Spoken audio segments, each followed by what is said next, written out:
mga kababayan ng sir, this is Jam, the Filipino channel ng inyong lingkod. So today is May 18, May 11, 2026. Tayo ngayon napupunta dyan sa may The Fat Seed Cafe.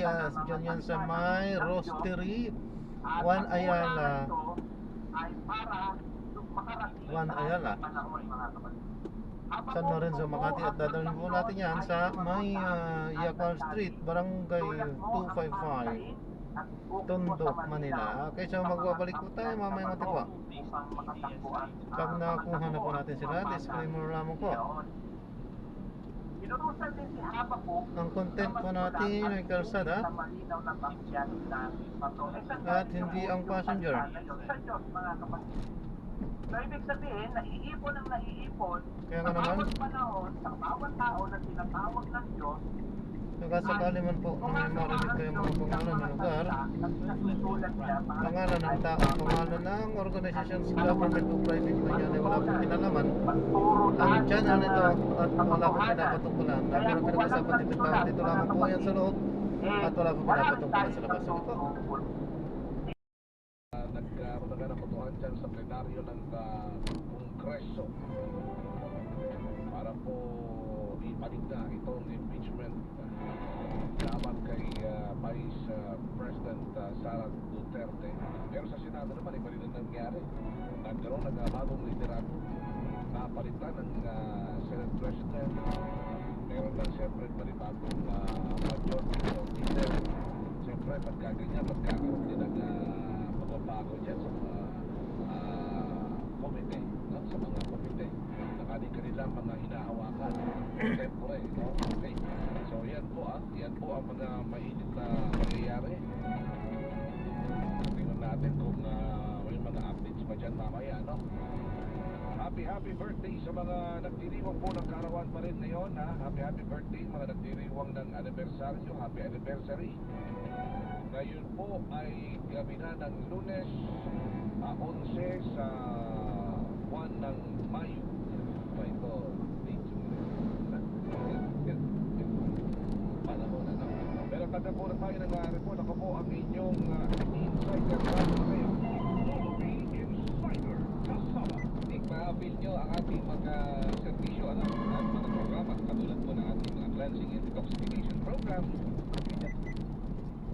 Tayo may pag-iris ng ICC, Senator Trillanes, pagkatapos ngayon, hindi ko maintindihan, di ba ako nag-investiga doon kay Presidente Duterte, yung pag-kidnap niya, at ay ang pagkaalam ko, kinakailangan yung ICC magsasabi sa Interpol, ang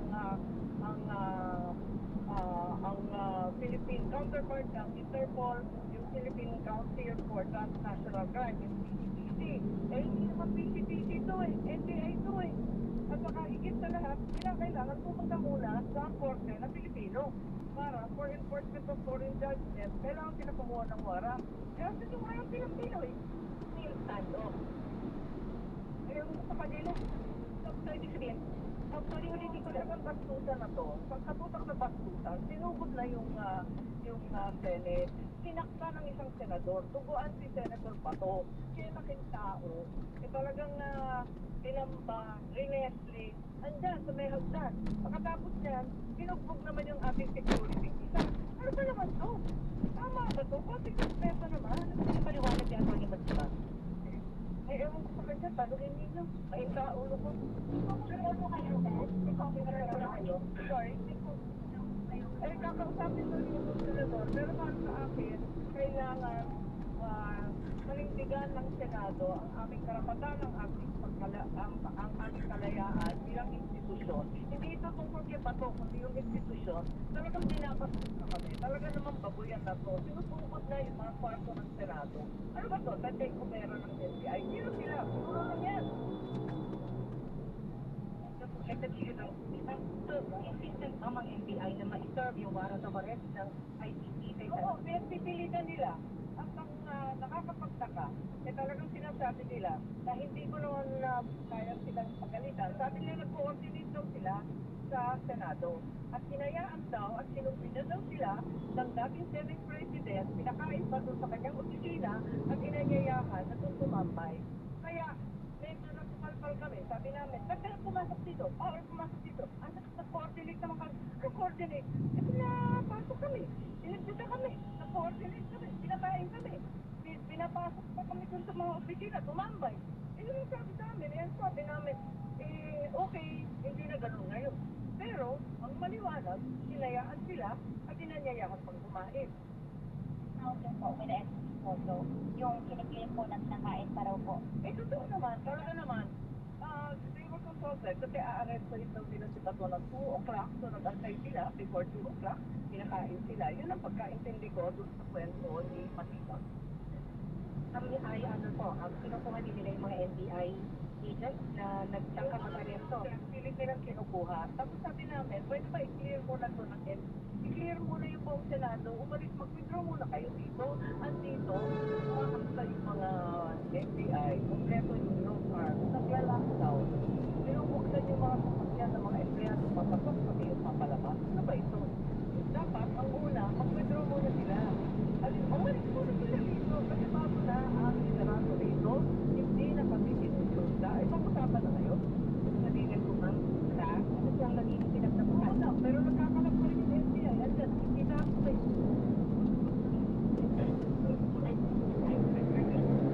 Wala. Ang sinabi nila, di ba lang, oo, tignan natin, hanggang hindi natin nakikita. Alam natin may proseso yan. Ako nag-imbestiga doon sa pag-kidnap ni Presidente Duterte. ICC, wala namang enforcement. Yung Interpol, tatawagan, yung PCTC, yung ating national crime. Kailangan na yung ICC warrant dalhin sa Korte ng Pilipino dahil imuna sila ng Filipino warrant of arrest for enforcement of judgment, foreign judgment. Hindi basta papapasok nila, dadamputin yung isang Pilipino. Kaya natin ito eh. Tapos pagpupunin yung mga Pilipino ng basta. Tama na ba yun? Puputin yung Sara. So, paano po? Bago liderato ng Senado, magpuputin ang Senado bilang impeachment court. Tignan natin. Bukas, di ba? Malamang bukas darating yung impeachment, mag-uusap kami kung ano dapat doon. Ito pa para sa inyo ma'am. Para sa inyo po ma'am. Ano? Dapat pa rin ang bawat senador at kanilang mga responsibilidad ayon sa ligang batas at pabang batas. Pagpuputin kayo sa impeachment court? Yes? Titignan namin ang maigit. Kaya naman po ma'am, ayan, si Senator Amy Marcos, nasakto natin na lumabas mula doon sa opisina ni Senate President Cayetano. Cayetano Mainit ang naman, ulo, di ba? No? Mainit ang ulo. may pangulo.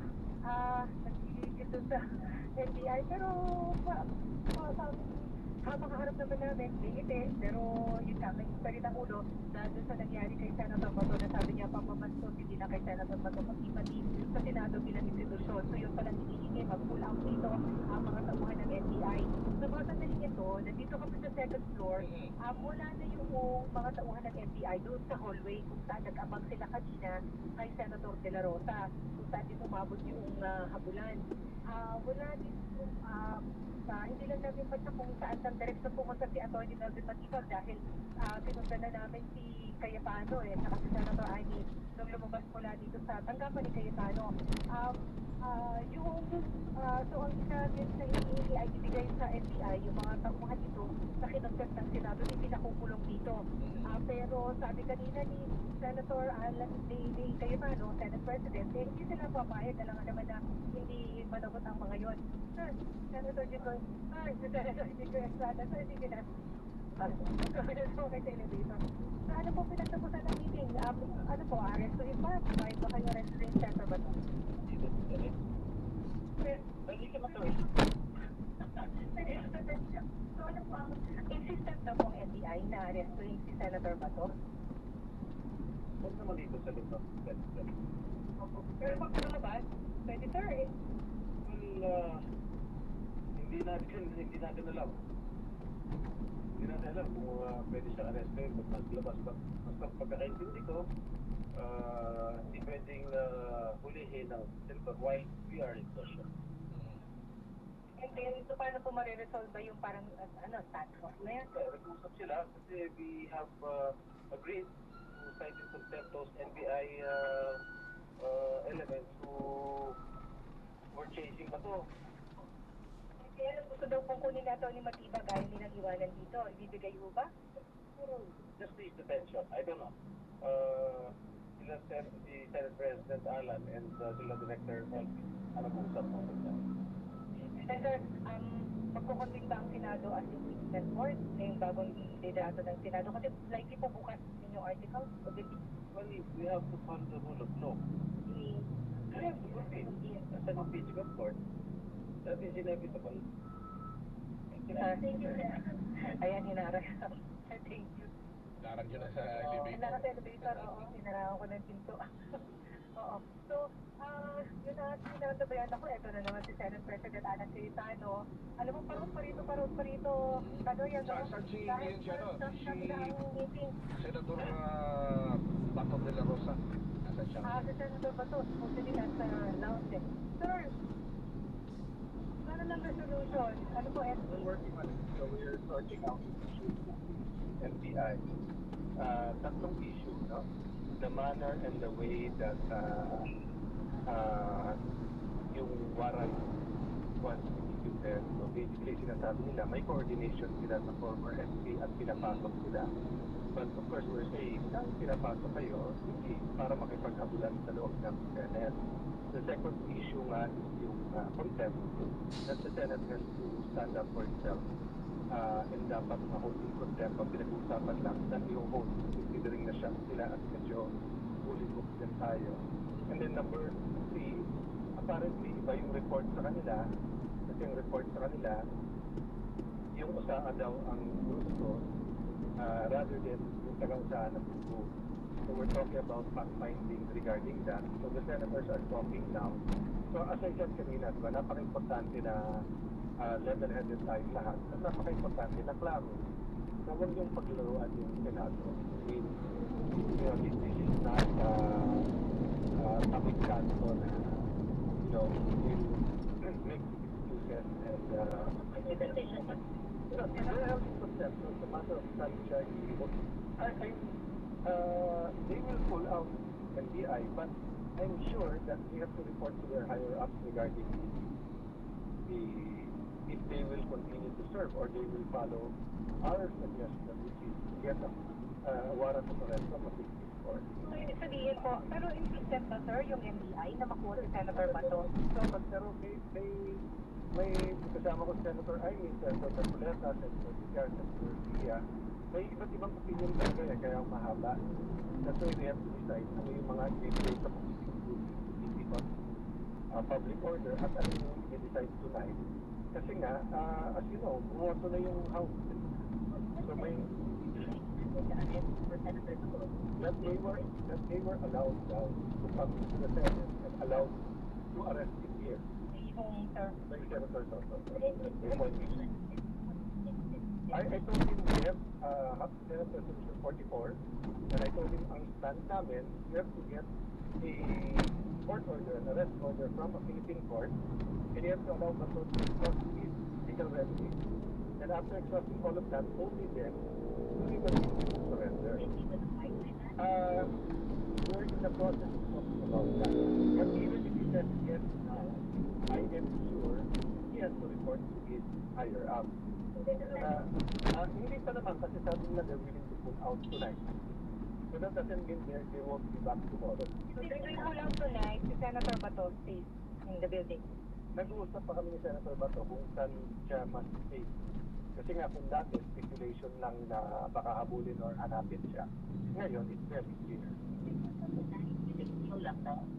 No, yung lockdown was only to prevent actually, if we just asking people not to leave, para ma-identify natin, may picture nga pinakita sa akin Senator Villanueva na nagtanggal ng polo yung isang NBI agent para nga hindi siya makilala. Pero identified na po ba? Identified na yun? Nag-uusap na, so I have to thank the CNP kasi pinadala niya kaagad si General Aberin, the head of NCRPO, to help us. So I put everyone in one group. So nandyan ngayon yung usahan, nandyan si General Aberin, nandyan po si Director.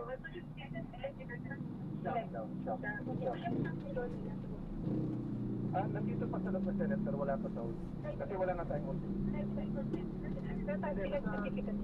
Basta sabi ni usahan, nandito sila nakakalabas. So So that's what I'm taking care of right now. They're not, they're helping contempt. So our question only is where we will detain. So I'll report that back to the commission. So practically detained na, sir. Detained na. Unless may nakalabas na. Sabihin na yun. Yes. Wait. Yes.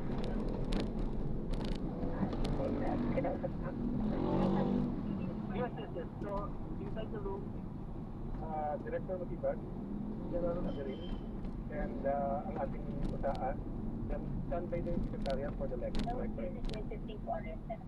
Yes. So, three issues. Issue number 1, warrant of arrest. Dalawa issue namin. 1, bakit sa loob ng Senate? 2, the manner. So, nag-explain sila, but they will put it in writing, na they coordinated daw at pinayagan daw sila ng dating leadership. Pero sabi ko, kahit pinayagan kayo sa loob ng Senate, hindi man siguro kayo pinayagan makipagkatula. So, yun yung ongoing. More or less, I just have to seal yung usapan. Okay. Number 2 is that yung we explain that iba yung criminal, iba yung administrative. They can defend themselves na ini-issue na lang yung warrant. But from our point of view, tinipigilan nila siya mag-attend. And that's contempt. Kasi hindi mo pwedeng, iwalay pa dyan yung nasa revised penal code na yung parliamentary immunity or whatever other crime. Ang point namin, we're holding contempt kasi pwede naman kayo umakyat eh. Pwede naman kayo magsabi sa SecGen, sa usaan na may inaresto kayo. Hindi, nakipaghabulan kayo. Diba? Ang sinasabi na, hindi naman sa session hall. Sabi namin, anywhere inside the Senate today. Pangatlong issue nga, that whoever ng buko, there's no place for that. They have to be punished. Doon naman agree kami parehong ang finding. Hiningan niyo ba ng paliwanag o hiningan niyo ng paliwanag si former Senate President Soto for allowing them to stay here at and it's all in the open. I mean, yun din naman ang sinabi nung dating isa, binasa ko naman kanina. So, kaya nga ang sinabi ko yung director, I don't want to be in between the he said. So that's why isusulat na lang yan. That's why I'm also giving instructions to do that. hiningan pa rin ng paliwanag si Senator Soto? I think it's up to him. Diba? Kasi we're still fact-finding. But I ensure, hindi niya pinayagan makipag-kabula. Kung pinayagan niya na pumasok at dito magkaroon,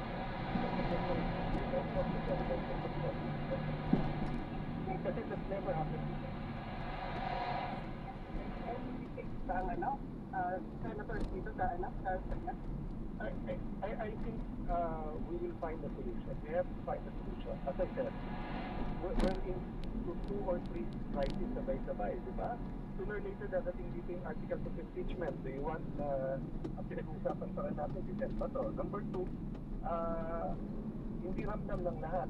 But the delay in solving the problem that the U.S. conflict in Iran will continue to drive up prices.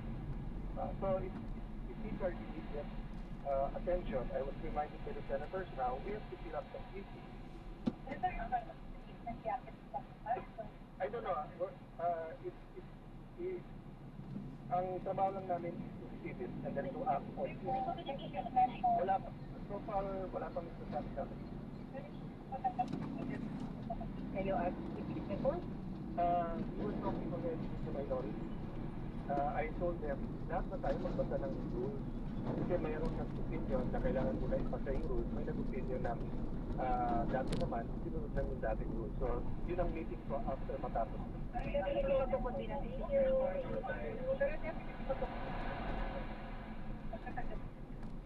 will follow there will be no delay. So the question is then, what are the administrative processes that we have to do? Even Senator Soto said, convene, pero hindi ibig sabihin trial kagad. Magkaiba yun kasi may mga kailangan issue. Okay? Ayan. Si Senator President Peter Cayetano, so babalik siya dun sa meeting. So may tanong ulit dito kung may tanong lang kaloy ha. Sige. Pakinggan natin. Talaga. Yes, because because we haven't resolved saan sila i-custody. Eh once makalabas sila, tapos sabihin namin dito, Pasay City Jail, hahabulin pa namin. That's why we're trying to resolve with level head. Pero may emosyon talaga. The NBI vehicle. Yung yung na-contempt. Narito po ba sa building o Ang sabi lang sa akin ni Osaan, nandito pa. Pero in-identify pa daw nila lahat. ngayon si Senate President Alan Peter Cayetano? So yung tungkol kay Senator Bato, yun ang hinihintay na i-resolve ba? Pero doon sa tanong kung aarestuhin kung aarestuhin si Senator Bato ngayon, ang paliwanag niya ay basically, of course, hindi sila papayag, di ba? Hindi sila papayag na arestuhin. Ngayon, marami ko. Kung hindi sila papayag na arestuhin si Senator Bato. Ngayon, doon sa kung insistent, sabi kanina ni Senator Ivy Marcos, di ba, insistent daw yung yung NBI. Pero sabi ni Cayetano, yun ang pag-uusapan. Pero ang sabi niya, ay pag-sukuha ng kautusan mula sa local court. Dahil may yung paninindigan nila dati pa, bago pa yung pagsulpot ni Senator De La Rosa ngayon, yun yung binanggit natin kanina na nag-approve ang Senado ng Senate Resolution number 44 kung saan sinasabi na kung meron mang lumabas sa arrest warrant mula sa ICC o any international body, international court, dapat dumaan sa local court. So hanggang kung walang kautusan buhat sa local court, kagaya ng sitwasyon ngayon, dapat daw hindi arestuhin si Senator Bato De La Rosa. So, kung saan mag-i-stay si De La Rosa, kung dito sa Senado o saang parte nitong Senate building, yan ang ating aabangan. Ngayon, yung isa pa, yung kinontempt ng Senado sa mga tauhan ng NBI, so nasa building daw. Practically, detained sila dahil hindi sila pinalalabas ng Senado dahil na-contempt na nga. Ang sabi kanina na Senator Amy, Senator President Alan, ay gusto kunin ng NBI. Kaya lang, hindi papayag ang Senado. Sabi niya, kung halimbawang may valid na warrant of arrest, sabihin nilang ikatwira nila na sila ay tiniyagan naman na pumunta dito at mag-serve ng warrant of arrest, hindi naman tama yung ginawa na paghabol kay De La Rosa para pigilan na dumalo sa sesyon ng Senado. Yung paghabol ay para i-serve kasi yung warrant of arrest ng Senado kay De La Rosa. Ngayon, ang bagay na militaw na informasyon, Kaloy, ay tiniyagan daw ni Senator Soto, hanggang kaninang hapon ay Senate President, na mag-stay dito ang mga tauhan ng NBI. Kinakain pa nga daw sila. So, yun ang hihingan natin ng panig kay Soto. Kanina, tinanong ko pa siya kung pwede bang questionin yung naging proceedings ngayong hapon. Kasi pagka House ni Soto, nung pinag-uusapan na yung sitwasyon ni De La Rosa, nag-approve sila ng motion na isailalim si De La Rosa sa protective custody at i-contempt itong mga nanghabol at nagtangkang umaresto sa kanya. Mula yung mga taga-minority bloc, mula sina Soto, Lacson at iba pa mga kasamahan sa minorya. Ang sabi ni Soto, nung tinext natin sa Viber message, sabi niya, kung pwedeng questionin yun bukas. Kasi nga, ang plenary session ng Senado, dapat ang pagkakalan natin sa rules, merong at least one senator mula sa minority bloc. Kanina wala. Doon sa unang bahagi, doon pa si Senator Erwin Tulfo na parte na ng minority bloc, pero eventually wala na kahit sa talagang mga taga-minorya doon sa session. And then, interview din namin si Senator Zubiri, sabi niya, kung nandun ba sila sa plenary session kanina, matatalo naman din sila sa botohan dun sa pagpapakontent at saka itong pag-protective custody kay De La Rosa. Pero sabi niya rin, kagaya ni Soto, pwede questionin yung naging proceedings, yung nagpatuloy ang sesyon ng Senado, nag-approve sila ng sari-saring motion nang wala kahit isa na mula sa taga-minority bloc. Kaya ang sitwasyon ngayon, bumabalik yung Senado Cayetano, Senate President, yung kanyang kapatid, si Senator Pia Cayetano, at si Senator Loren Legarda para sa pagpapatuloy pa rin ng pulong. Kanina sinabi ni Cayetano na nandun sa kanyang opisina, NCRPO Chief Aberin, NBI Director Matibag para sa patuloy na pag-uusap. So, Paano, Nipa, itong isang tanong lang, paano kung ngayong gabi may ma-introduce ang, halimbawa, dahil nandiyan na rin ang PNP, local court. ang PNP ay may hawak silang warrant of arrest na mula sa local court. Yun ang punto. Kanina, sabi ni Cayetano, paliwanag niya, kung halimbawa na may kautusan mula sa local court, i-coordinate kay De La Rosa. So, ibig sabihin, ay na kay Senator De La Rosa kung siya ay kusang susuko. Kasi pinonto ni Cayetano na dun sa mga dating senador na itinaaresto ng Senado, dati at kasalukuyang senador na itinaaresto noon dahil sa ibang kaso, like sa pork barrel scam, nung nagkaroon ng warrant of arrest ang local court, nagkusa naman sila na sumuko. Ngayon, kay Senator De La Rosa, yun ang tanong, nasa sa kanya yun, kung halimbawa ay magkukusa siyang sumuko, pupunta ba siya sa mga otoridad o paano magiging Kung valid, di ba yung binabagay valid warrant of arrest? Kikilalanin na nila pag local court na, no? Oo, so yun ang ating aatabayanan. Basta ang sagot dyan, kanina ni Cayetano, dapat may kautusan mula sa local court sa halimbawa ay enforce yung ICC warrant of arrest. At kapag may kautusan, i-coordinate kay De La Rosa. Ayun, hindi niya sinabi direkta na, dapat sumuko na si De La Rosa, walang gano'n. Sabi niya, i-coordinate kay De La Rosa para sa kaupulang hakbang nila rito. May naka-uniform dito ng Philippine Marines, dalawa, tumaan sa aking harapan. Hindi ko alam ko anong package ito, pero dire-diretso lang ng lakad.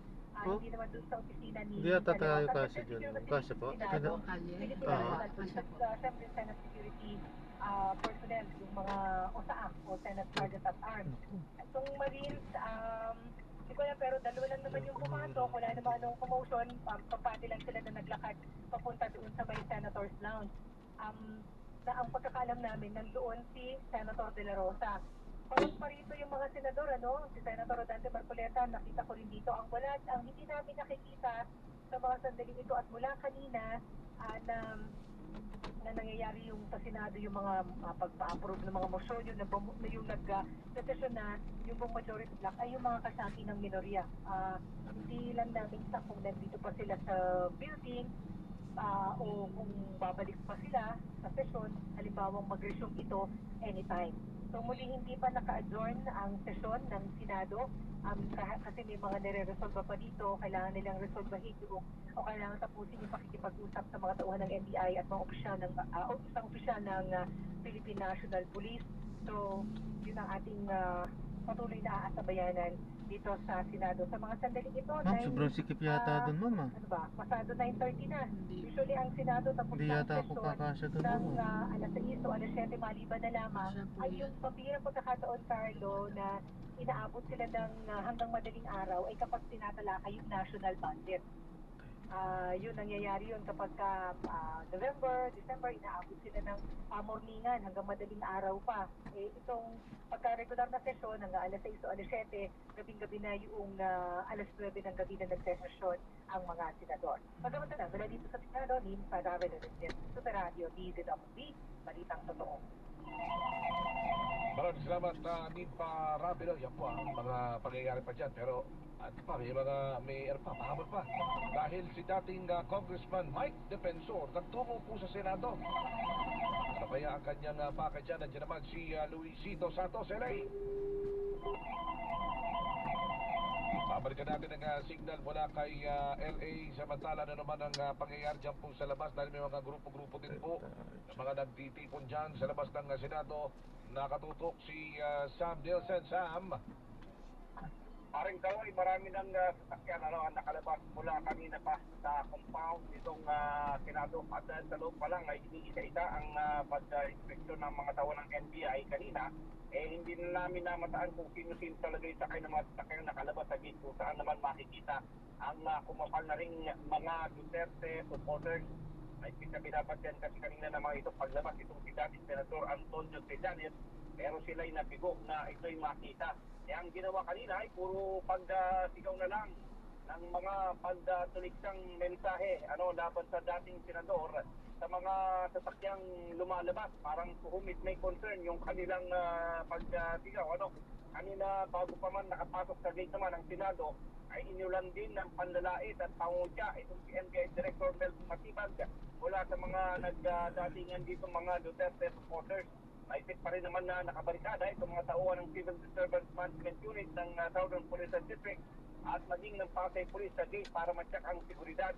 ngayon ay wala na no yung ginagawang pagbabantay ng mga tawa ng NBI, pero sila ay nakakalat pa rin sa paligid o oportunidad nitong Senate.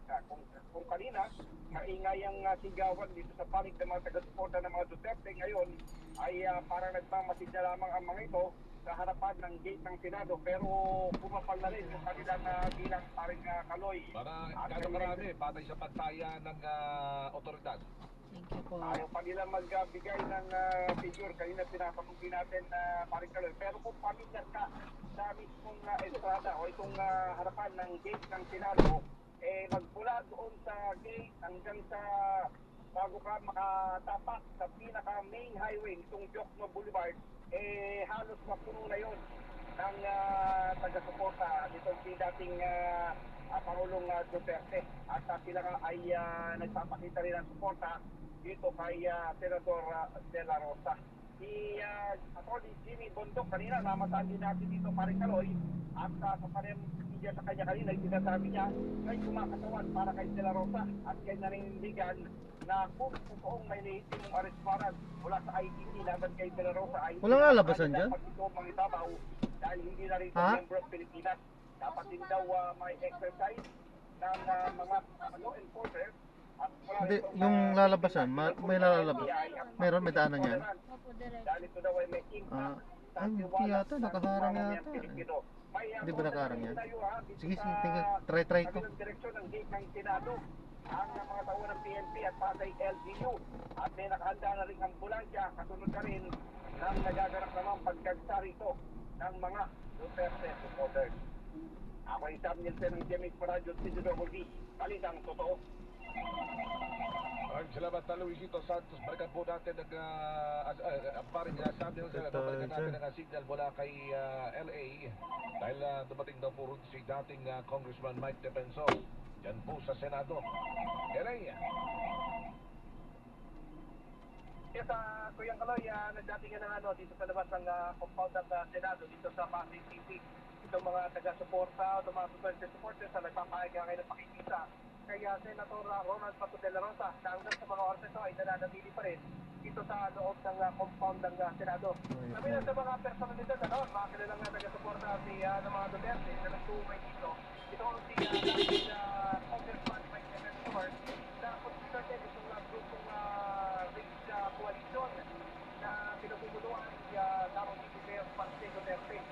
Ang dami ka pa rin ng mga miyembro ng media bilang si Mike Defensor na lahat ang kanyang pagpunta rito na magpahayag ng pakikita hindi lamang sa Senado kundi kay Senator Ronald Pato de la Rosa. Partikular na, kasi ang niyang binabanggit dito talagang nahuli na kanina sa matauhan ng NBA itong si Senator Pato. Alam matutunan dito ito kay dati Paulong Rodrigo Duterte na dinala daw sa Padaan muna. Sa ibang bansa. So, nakita na po yung ang Padaan lang saglit. Thank you. Mga Duterte supporters na nagtutungo dito sa labas ng compound ng Senado. Thank you. Para magpabot ng suporta sa mga Senator Pato. Sa taya ng Pasay City Police as of 9:20 ay nasa 200 mga individual na yung crowd estimate dito sa may gate o sa labas mismo ng compound ng Senado. Dahil na po yung kanon ay lockdown pa rin sa loob. Mga nakangusap tayo dito na nasa gate, nabang sila dito sa mga labas. Pero dahil nga dito natutatapan sa mga security protocol dito, hanggang sa ngayon, ay lockdown pa rin ito. Hindi pa rin pinapayagan maglabas-pasok ang sino man dito sa compound ng Senado. Higpit pa rin yung pinatutupad sa seguridad dito. Nakabarikada pa rin ang mga operatiba ng Southern Police District dito mismo sa gate ng Senado. Ako, pinabisita sa atin siya may Super Radio DZWB. Balitang totoo. Double B Insider. Kasama si Carlo Mateo.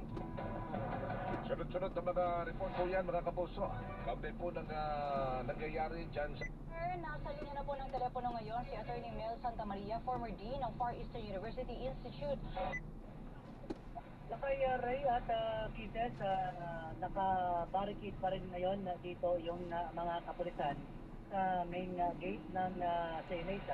Ito ay bilang pagbibigay seguridad pa rin dito sa aktibidad ng Senado dahil dito sa mga lumusob na mga supporters ng mga Duterte dito sa labas ng main gate.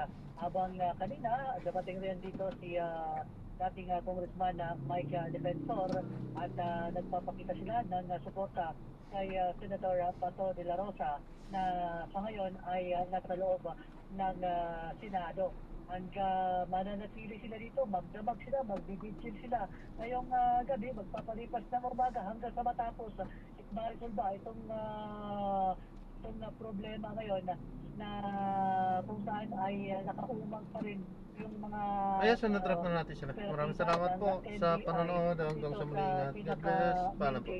Yung kanilang sasakyan na lakay Andre at Kites ay kanina nakabarikada dito sa may bago pumasok ng main gate ng Senado. Pero this time, nasa loob na ng Senado yung kanilang mga sasakyan. At nasa loob din hanggang sa ngayon si NBI Director Attorney Melvin Matibag, habang yung ilang mga operatiba ng NBI ay nandito rin at kalat, naka-civilian lang yung mga operatiba ng NBI dito naman sa Jokno Boulevard, habang yung mga kapulisan, mga tauhan ng SPD, ayan, mga opisyal ng Southern Police District ay nakabantay din para sa seguridad dahil sa posibilidad na sumiklab yung tensyon. Ngayon ay tahimik naman sa ngayon ang sitwasyon dito sa labas ng Senado, pero may mga nagpapatutsada pa rin mga DDS supporters at yung ilang mga individual na nagpakita rin ng suporta dito sa kaugnay nga dito sa nakaumang na arrest warrant laban kay Senator Bato de la Rosa. So patuloy tayong nakaantabay dito kung ano man ang posibilidad na mangyari dito sa... Gaano ba karami yung dyan noche? Yung taga-suporta ni Senator Bato? Wala akong pero tansya ko lang yung mga nandito. Kung pares ka, pwede mong konting iba isang gate. Masa sa kayamanang nilang Kuha mo yung kriminal. Nasa batas natin yan. Reasonable force, no? Kaya kung tinitingnan natin ay batas, talagang dapat mananaig dito ang executive kasi hindi poder ng legislative na pigilan nila ang isang implementation ng isang warrant. Ayan. Ang hirap lang po ng sitwasyon ngayon kasi mukhang hindi pa rin talaga mag-iit itong pagsilbi ng arrest warrant. Attorney, ito po mga nangyayari ngayon sa atin, medyo mag-zoom out lang po ako sa nangyari po. Lumusot na sa Kongreso ang impeachment, nagka-change in leadership sa Senate. Ano pong overall assessment nyo ng political climate ngayon sa Pilipinas, sir, with everything that's going on? Alam mo, yung unahin natin yung boto ng mababang kapulungan, no? hirap at walang movement ng ating kalamnan. Kumbaga, lactic acid. At pilit na ulit si Senator Bato de la Rosa. So, andito pa rin kami. Kung magpapama, tingnan natin. Ngayon, dumadami ang tao. Kung nakikita ninyo, no? Dito sa labas, at simula na nagdadatingan natin pati mga grupo, individual na nagbibigay suporta dito sa ginagawa natin para sa institusyon ng Senado at kay Senator Bato. Ano reaction nyo, Pong, doon sa sinasabi na talagang meron ng inisyo na arrest warrant ng ICC, confirmed na ng ICC? Yes, wala namang problema doon sa warrant eh. Ang naging problema lang siguro, bakit si Senator Trillanes yung nagdadala ng warrant at parang hindi ata dumaan sa proseso ng ahensya ng gobyerno. Alam naman natin na kapag labas ng isang warrant of arrest, lalo sigit sa isang banyagang korte katulad ng ICC, dadaan talaga yan sa isang proseso. Una sa lahat. Pangalawa, mismo ang bilang isang Senator Bato, meron niyang tinatawag na proteksyon ng Senado. Dahil lalo sigit pag nasa sesyon sila, hindi siya basta-basta pwedeng arrestin. Ito nga nangyari dito parang patago pa eh. Hindi ko alam yung circumstance, pero nakita na natin yung mga salita ni Senator Bato, nakita natin yung ilang video, nakakabulantan talaga yung nangyari dito. Kaya yung warrant of arrest, wala tayong nagiging problema dyan. Kung talagang mayroon, walang problema. Pero tama naman natin. Ituin naman natin yung ating saligang batas, isa lahat, at yung proseso ng batas ng ating Republika ng Pilipinas. Kong, maraming salamat. Ray, Kitas, maraming salamat. Sir. Mabuhay po kayo. Mabuhay din po. Yan si dating congressman Mike Defensor at pati yung mga supporters nila ay ito may lalabas na sasakyan. Kasi kayo Ray at Kites, nakakumpang na dito yung sasakyan ng BI. Ngayon, hinihintay na lang nila dito ng mga supporters na lalabas. Sandali, linawin mo. Ang nakaumang sasakyan na dyan isasakay si Senator Bato de la Rosa, ganun ba? Ay, hindi naman, hindi ka doon. Yung paglabas ni NBI Director, Attorney Melvin. Kasi nasa loob si Director Matibag eh. Noche, ano ba ang hudyat para sa mga tao dyan na sila ay umuwi na? Yung kapag lumabas na si NBI Director Matibag at hindi dala si Senador Bato, ganun ba? Yeah, sure. Ang sabi nila dito, magpapaumaga sila. Dahil no matter what, kung lalabas, kung si Director Matibag, magpapaumaga pa rin sila para makikita na magbabantay at hanggat maaari na daw shifting sila dito para magbantay dito sa habang nasa loob ng Senado si Senator Bato de la Rosa. Alright. Sana maging mapayapa lang naman yung pagkilos dyan. Oo.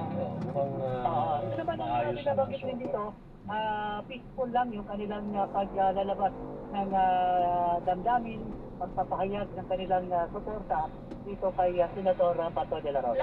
Last na gusto kong linawin, Noche. Isang grupo lang or isang position lang yung nandiyan sa labas. Puro dun sa suporta lang kay Senador Bato de la Rosa. Wala namang ano. wala ibang grupo. Grupo. Merong grupo kanina na 3, 4 sila nakita ko at kinuyog ng mga supporters ni ng mga Duterte dahil nagsalita kasi na ikulong si Bato de la Rosa. May nagtangka. Kaya nag-react. May nagtangka pero hindi. Tapos nag-sign pa ng finger sign na bad sign sa daliri. Kaya mas lalo nagalit yung mga supporters ng mga Duterte. Okay. Thank you, Noche. Okay, so yan ang sitwasyon mula dito sa labas ng Senado. RH-7 Noticakas DCRA. Una sa Pilipinas, una sa Pilipino. Thank you, RH27 Noche Cacas. Samantala, nagpaliwanag naman si Navotas City Representative Toby Chanco sa kanyang pagpabor sa impeachment kay Vice President Sara Duterte. Ayon kay Chanco, ang kanyang botong yes ay nakaangkla sa tungkulin ng Kongreso at sa prinsipyo na dapat ay panagutin at walang pinipili, hindi dapat naantala at dapat ay walang double standard. Paliwanag ni Chanco, hindi naging madali ang kanyang pagboto, lalo pat ang bansa ay nakaranas ng krisis busod ng kaguluhan sa gitnang silangan. Pero ni Chanco na nakalagay sa saligang batas kung ano ang proseso at para resolbahin ang impeachment. Dahil sa hindi pagdalo ng Presidente sa House Committee on Justice, sinabi po ni Chanco na hindi siya nakapagbigay ng linaw sa isyong ito. Ayon kay Chanco, ang Senado ang tamang lugar kung saan maaaring maipaliwanag ni Vice President Sara Duterte ang kanyang salin pati ang iba pang issue tungkol sa kanyang pinansyal na katayuan. Tomorrow's News Tonight.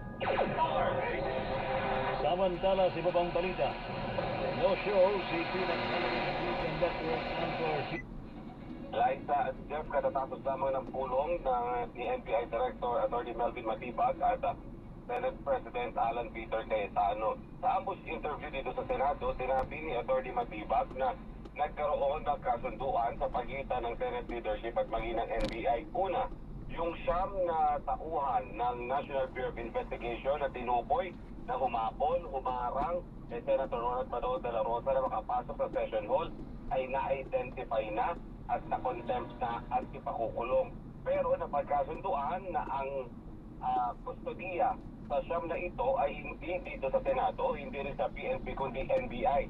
Sabi ni Atty. Matibag, pag-alis niya ngayon dito sa Senado, kasama niya na yung siyam na tauhan ng NBI, magsasagawa siya ng sariling investigasyon tungkol dito at kung paano yun nangyari. Kung kakailanganin ng Senado na dalhin dito yung siyam para sa kanilang investigasyon ay readily available daw ito at gagawin ng NBI yung ihilingin o i-request ng Senado kung kailangan silang dalhin dito sa Senate premises sa mga susunod pang araw.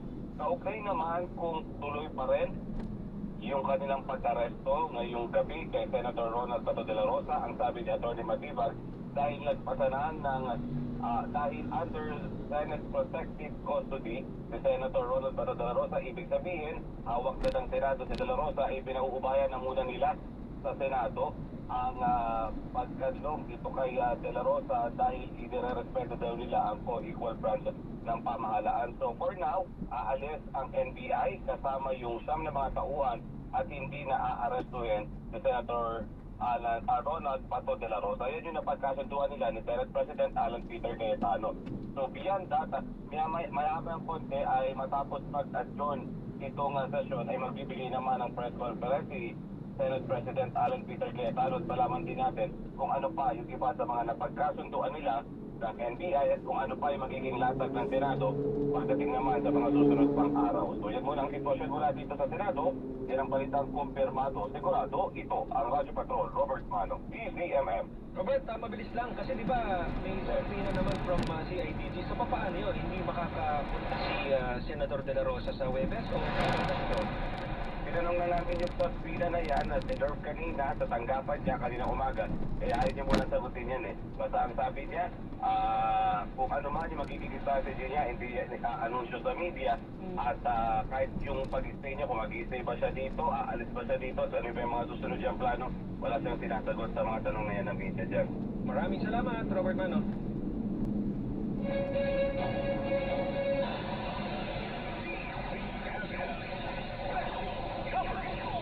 Alright, sakto. Nasa linya pa po natin ngayon si Attorney Mel Santamaria. Attorney, narinig po ninyo ang latest update sa Senado. Uuwi po ang ating mga tropa sa NBI, hindi arestuhin sa Senator Bato. Your thoughts on this, sir? Yun nga, nagkaroon sila ng kasunduan ngayon, no? Parang, well, suma total, walang nangyari. Diba? Walang nangyari, naging status quo lang lahat, no? Walang hinog, walang inuli ng Senado, walang inuli ang executive department para nangyari status quo, stay as it is. At titignan pa nila kung ano mangyayari. Pero, ang hirap, ang hirap, Jeff at Liza, no? Ang hirap talagang, yung unang tanong mo, no? Ano mangyayari sa rule of law natin? Ano mangyayari sa rule of law natin? Parang lang nangyayari kung hindi compromise na hindi natin nakikita yung tinatawag na EP ng batas, no? Wala eh. Hindi nakikita ng mga tao eh. Nakakapanginayang lang yung mga sitwasyon na ganyan. Hindi ako makapaniwala na nangyayari ito talaga. I feel your sentiments, Attorney, kasi hindi lumusot, hindi na-arresto. So ano po ibig sabihin nito?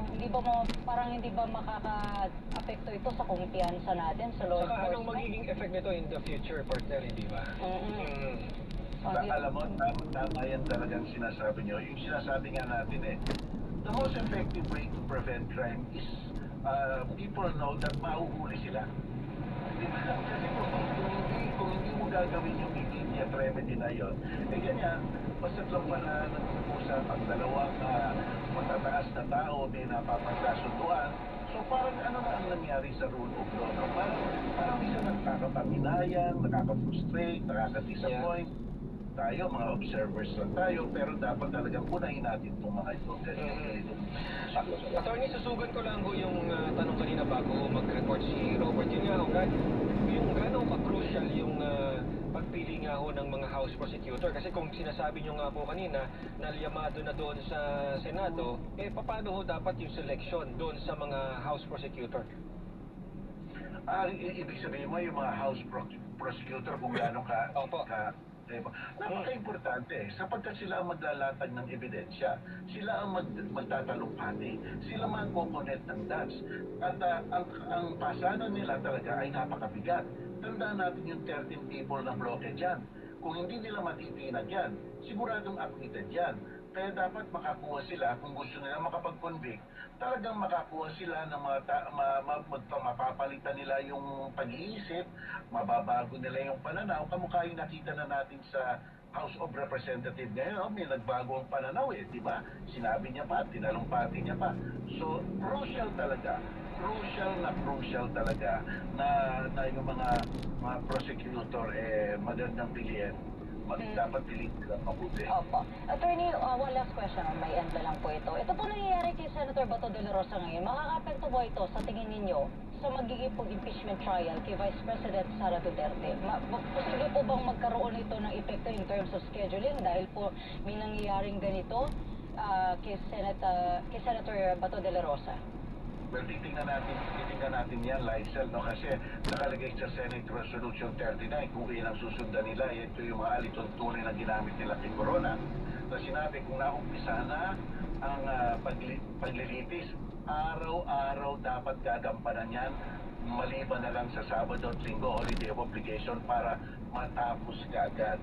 So, dapat talagang i-focus nila ang sarili nila dito sa paglilitis na ito, no? Yung kay De La Rosa, siguro i-sideline na lang nila yun, pero siyempre hindi rin nila mapipigil kung ano man ang ultimately na i-decide ng Executive Department dyan kay Senator De La Rosa. Yan. Okay. Sorry, may pahabol lang po na question dito ngayon. Same question po doon po sa mga political analysts na nakausap din po namin. No? Ano po ang basa nyo dito po sa nangyayaring impeachment proceedings kay Vice President? So ngayon po, mas mataas ang boto na nakuha po sa Congress as compared to the 2025 version of the impeachment complaint. Do you think, sir, na lulusot po ito? Mai-impeach po ba o hindi mai-impeach? But at least sana naman lang magkaroon ng trial. Do you think po this time around magkaka-trial na? O uulit tayo sa nangyari po na 2025 na may mga circumstances na... Logical, Malinaw, I mean, in plain language po, hindi na kailangan abogado i-intindi dyan. At hindi ko maintindihan, maraming abogado sa FBI. I think I call on Secretary of Justice Eric Vida to rein on Attorney Melvin Matibag. Kasi nasa ilalim naman ng Department of Justice yung NBI Mali naman yung ginawa. Aside from the fact na pinigilan mo yung isang sitting senator to perform his official duty. Talagang labag sa batas yan. Talagang nilabag sa batas yung NBI. Kaya I call on Secretary Vida.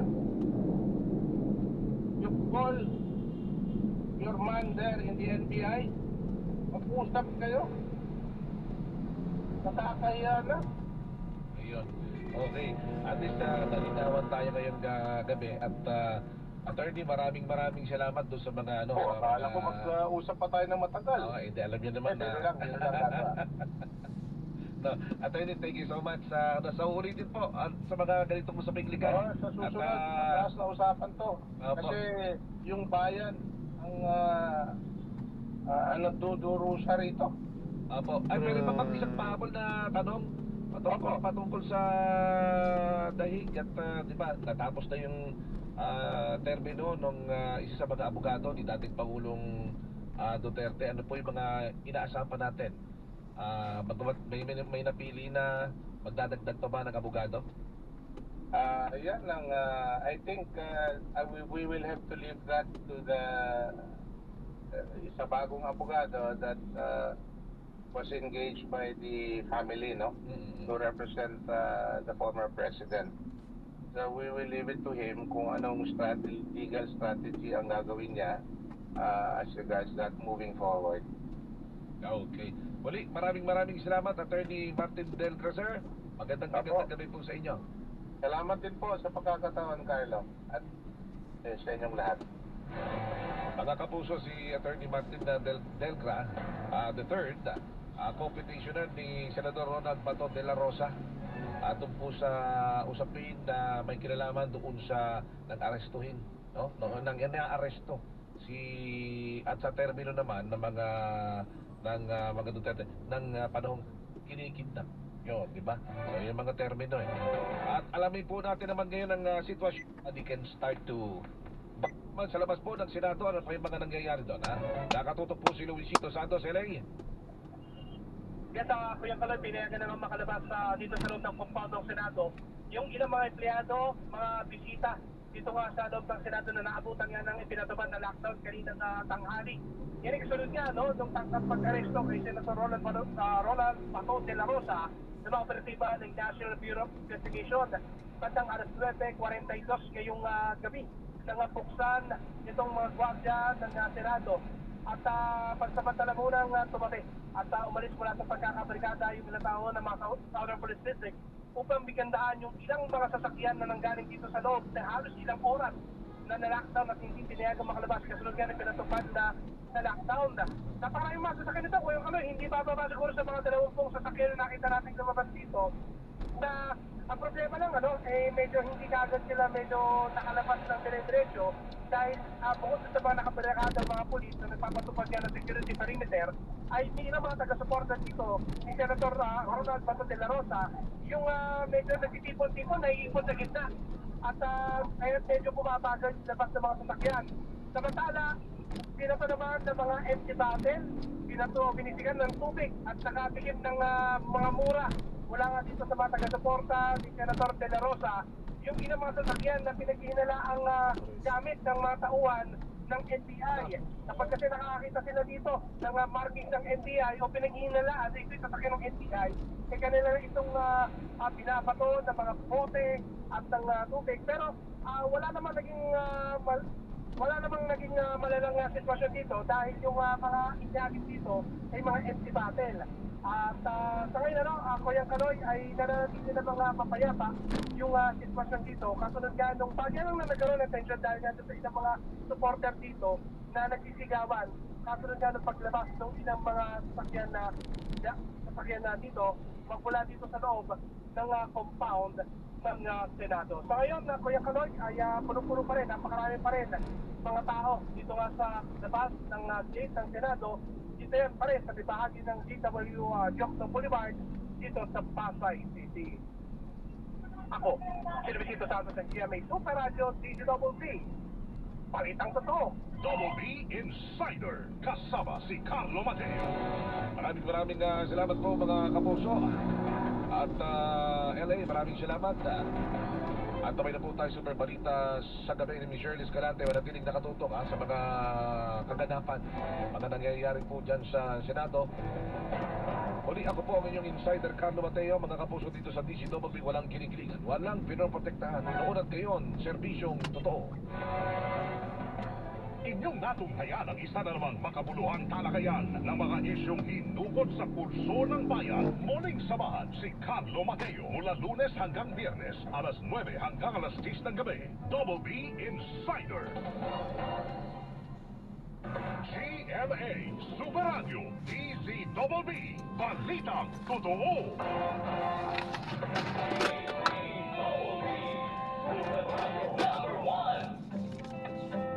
Panatilihing masaya ang paglilibang. Magtakda ng oras at limitahan ang gastos sa paglalaro. Huwag magsugal kung nalulungkot. Huwag hayaang makasira ng buhay at pamilya. Para sa impormasyon ukol sa responsible gaming, bisitahin ang www.pagcor.ph. Isang mensahe mula sa Pagcor. Gambling is for 21 years old and above only. Gambling can be addictive. Know when to stop. Bukas na ang Pagcor Photography Contest para sa entries ng mga Pilipinong photographers. Maaring magpasa ng entries na may temang Kids at Play sa kategoryang conventional, mobile at drone categories. 8 grand winners sa bawat kategorya ang maaring mag-uwi ng papremyo hanggang 100,000 pesos. Ayon kay Pagcor Chairman at CEO Alejandro Tenco, ang mga tradisyonal na larong pambata ay humuhubog ng disiplina, tiyaga, sportsmanship at tatag ng loob. Para sa kompletong detalye, bisitahin ang Pagcor Photography Contest 2026 official website sa www.pagcor.ph/photocon 2026. Super saya na Sabado muli ang inihatid ng Barangay LS 97.1 at Super Radio DZBB sa naganap na Super Barangayan. Naghatid ng good vibes at giveaways ang Barangay LS DJs na sina Papa Ace at Miss Malaya at ang Super Radio Radyo DZWB anchors na sina Tony Aquino at Glenn Huego sa ating mga kabarangay sa Villanova Subdivision, Covered Court, Barangay Nagkaisang Nayon, Quezon City. Hindi rin nagpahuli sa pag-good time ang ating mga kabarangay na tumibigay sa kantahan kasama ang GMA Sparkle Artists na sina Kim Perez at Jennifer Maravilla. Congratulations naman sa lahat ng maswerteng nakapag-uwi ng mga papremyo. Maraming salamat sa mainit na pagtanggap. Barangay Nagkaisang Nayon. Hanggang sa susunod na Super Barangayan, mga kapuso. Abangan at baka barangay nyo na ang susunod naming bibisitahin. Stay tuned sa Barangay LS 97.1 at Super Radio DZWB. Ang Super Barangayan ay inihatid sa atin na Holiday Footlong. Century Tuna Representative of the Victims ICC Listed Counsel, si Attorney Gilbert Andres, dahil meron tayong breaking news kanina, partner, kung saan kinumpirma na nga po ng International Criminal Court ang paglalabas ng arrest warrant kay Senator Ronald De La Rosa. Attorney Gilbert, magandang gabi po sa inyo.